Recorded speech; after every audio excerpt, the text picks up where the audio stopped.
வணக்கம் மக்களே, அனைவருக்கும் வணக்கம். இன்றைக்கி நம்ம இந்த வீடியோவில் எதை பற்றி பார்க்க போகிறோம் அப்படின்னு பார்த்தீங்கன்னா, டிஆர்பி மற்றும் பள்ளி கல்வித்துறையில் வந்திருக்க முக்கியமான தகவல்களை பற்றி இந்த வீடியோவில் நம்ம பார்க்கலாங்க. ஆசிரியர் தேர்வு வாரியத்தில் முதுகலை பட்டதாரியுடைய செகண்ட் சிவி லிஸ்ட்டு எப்பொழுது நமக்கு வெளியிட போகிறாங்க? எல்லாருமே எதிர்பார்த்துட்டே இருக்கீங்க. ஒவ்வொரு நாளுமே இந்த முதுகலை பட்டதாரி அசிஸ்டண்ட்டுடைய செகண்ட் சிவி லிஸ்ட்டு எப்போ தான் வரும் சார் அப்படின்னு நிறைய நபர்கள் கேள்வி மேலே கேட்டுகிட்டே தான் இருக்காங்க. ஸோ முதுகலை பட்டதாரியோடைய சிவி லிஸ்டட் கேண்டிடேட்டோடைய ஃபைல் எல்லாமே நீங்கள் பார்த்துட்ருப்பீங்க. எவ்வளோ பேர் பார்த்திங்கன்னா சிவி செலக்ட் ஆகிருக்காங்க, எல்லாருக்குமே பார்த்திங்கன்னா வாய்ப்பு இருக்கா இல்லையா? ஸோ செலக்டட் கேண்டிடேட் பார்த்திங்கன்னா சிவியில் பேர் இல்லை. இப்படி ஒவ்வொரு நாளுமே பார்த்திங்கன்னா முதுகலை பட்டதாரியில் நிறைய குழப்பங்கள் தான் இருக்குது. செலக்டட் கேண்டிடேட்டுடைய பேர் பார்த்திங்கன்னா அது குவாலிஃபை ஆகியிருக்காங்க, அவங்க பேர் சிவி லிஸ்ட்டில் இல்லை. இப்படி ஒவ்வொரு நாளுமே முதுகலை பட்டதாரியில் பல தரப்பட்ட குழப்பங்கள் நாளுக்கு நாள் நீடித்து கொண்டு தான் இருக்குது. ஸோ பிஹெச்டிஆர்பியுடைய செகண்ட் சிவி லிஸ்ட்டு பிஹெச்டிஆர்பியுடைய செகண்ட் சிவி லிஸ்ட்டு மக்கள் எல்லாருமே எதிர்பார்த்த மாதிரி செகண்ட் சிவி லிஸ்ட்டு கிட்டத்தட்ட நீங்கள் என்னைக்கு வெளியாகும் அப்படின்றத எதிர்பார்க்கலாம். செகண்ட் சிவி லிஸ்ட்டை பொறுத்தவரை முதற்கட்டமாக நமக்கு டிசம்பர் மாதம் 10லேருந்து 15க்குள்ளார செகண்ட் சிவி லிஸ்ட்டு பப்ளிஷ் ஆகும் அப்படின்றது எதிர்பார்க்கப்படுதுங்க.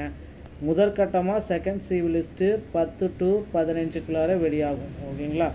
அதே போல் அடுத்த சிவி லிஸ்ட்டு அதுக்கு அடுத்தது தேர்டு கூட விடுவாங்க, ஃபோர்த்து கூட சிவி லிஸ்ட் விடுவாங்க. ஏன்னா இது நிறைய பேர் 100% வரவே வராது. செகண்ட் சிவி லிஸ்ட்டுக்கெல்லாம் வாய்ப்பே இல்லை இல்லை இல்லை இல்லை, எங்கே திரும்பி பார்த்தாலும் இப்படியெல்லாம் ஒன்று நான் பார்த்ததே இல்லை அப்படின்னா அவங்களுக்கு பிஹெச்டிஆர்பி பற்றி எதுவுமே தெரியாது. அதுதான் உண்மை. ஸோ முன்றைய வரலாற்றை கொஞ்சம் திரும்பி பாருங்கள் அமைச்சரே, அதுதான். அதை கொஞ்சம் பார்த்தீங்கன்னா உங்களுக்கு தெரியும். ஏன்னா கடந்த காலங்களில் ஒரு ஆண்டுக்கு பிறகு கூட ப்ரொஃபஷனான செலக்டட் கேண்டிடேட்டோடைய லிஸ்ட்டு பிஹெச்டிஆர்பியில் விட்டுருக்காங்க. ஓராண்டு இல்லை, 3 ஆண்டுகள் கழித்து 4 ஆண்டுகள் கழித்து கூட. ஸோ அதனால் முதற்கட்டமாக பார்த்திங்கன்னா சிவி லிஸ்ட்டு போயிட்டு செகண்ட் சிவி லிஸ்ட்டு மீதி இருக்கிற குவாலிஃபை மெம்பர்ஸு சிவி லிஸ்ட்டில் பேர் இல்லை அப்படின்ற குவாலிஃபை மீதி இருக்கிற குவாலிஃபை பீப்புள்ஸ்க்கு எல்லாத்துக்குமே செகண்ட் சிவி லிஸ்ட்டு கண்டிப்பாக 100% வந்துடும்.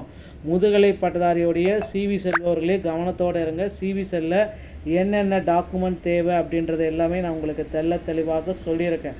ஸோ அந்த டாக்குமெண்ட்ஸ் எல்லாமே ப்ரிப்பேராக வைத்து கொள்ளுங்கள். முதுகலை பட்டதாரியில் இந்த வகையான டாக்குமெண்ட்ஸை நீங்கள் ப்ரிப்பரேஷன் பண்ணி வைத்துக்கோங்க. இது ரொம்ப ரொம்ப ரொம்ப இம்பார்ட்டன்ட். ஓகேங்களா?